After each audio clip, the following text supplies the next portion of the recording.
Dinah was the only daughter of Jacob, who you might remember as the guy with the 12 sons, each becoming the patriarchs of the 12 tribes of Israel.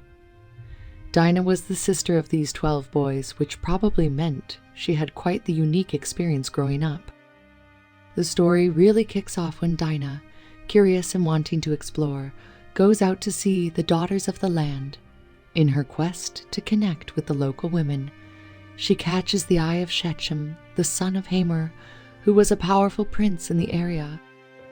Now, Shechem falls head over heels for Dinah and decides he wants to marry her. He's smitten and thinks Dinah is the bee's knees. This dude Shechem is smitten head over heels in love, or so he thinks, and he just can't resist Dinah's charm. Problem is, Shechem's idea of wooing isn't exactly the most romantic. He basically grabs Dinah and, without her say-so, does the deed. The Bible's wording is pretty straightforward. He took her, lay with her, and humiliated her. No sugarcoating here. What happened was not cool. Shechem's actions were forceful and violated Dinah's consent, which is a big no in any book. But here's where it gets wilder. After this messed up encounter, Shechem decides he's head over heels for real and wants to marry Dinah. He talks to his dad, Hamor, about sealing the deal. Hamor gets in touch with Jacob and his sons to arrange this marriage, but Dinah's brothers aren't having it. They're furious that their sister was humiliated like this and that their family's honor got trampled on. However, Hamor tries to smooth things over by proposing a deal.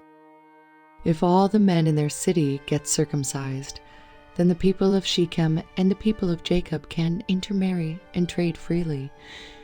He suggests a sort of cultural compromise. Amidst negotiations for Dinah's marriage to Shechem, her brothers are brewing up a plan behind the scenes. Simeon and Levi, the main architects of the revenge scheme, wait for the opportune moment to strike. They know that the men of Shechem have agreed to be circumcised, a condition for the proposed intermarriage between the two groups. After the men of Shechem undergo circumcision and are in a weakened state due to their recovery, Simeon and Levi set their plan in motion. It's a mix of cunning strategy and a swift, brutal execution. Under the guise of peace and reconciliation, the brothers position themselves as allies to the men of Shechem. They bide their time, waiting until the moment when the vulnerability of the Shechemites reaches its peak. Then, when the men are at their most physically weakened, Simeon and Levi take action. In a surprise attack, they storm into the city, launching an assault against the unsuspecting men of Shechem.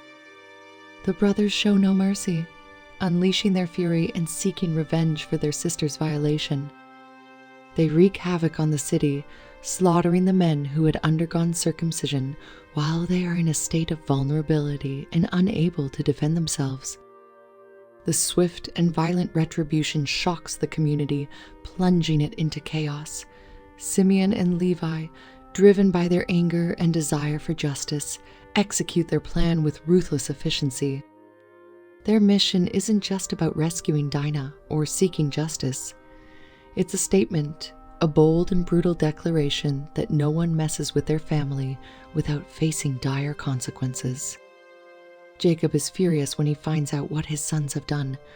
He's worried about the consequences this violent act might bring upon them, but Simeon and Levi defend their actions, arguing that their sister should not be treated like a prostitute. The aftermath of this incident creates tension and fear among the neighboring communities. Jacob worries that they might retaliate against him and his family, so they pack up and leave the area, moving to Bethel. Thanks for watching. Subscribe to get more content like this.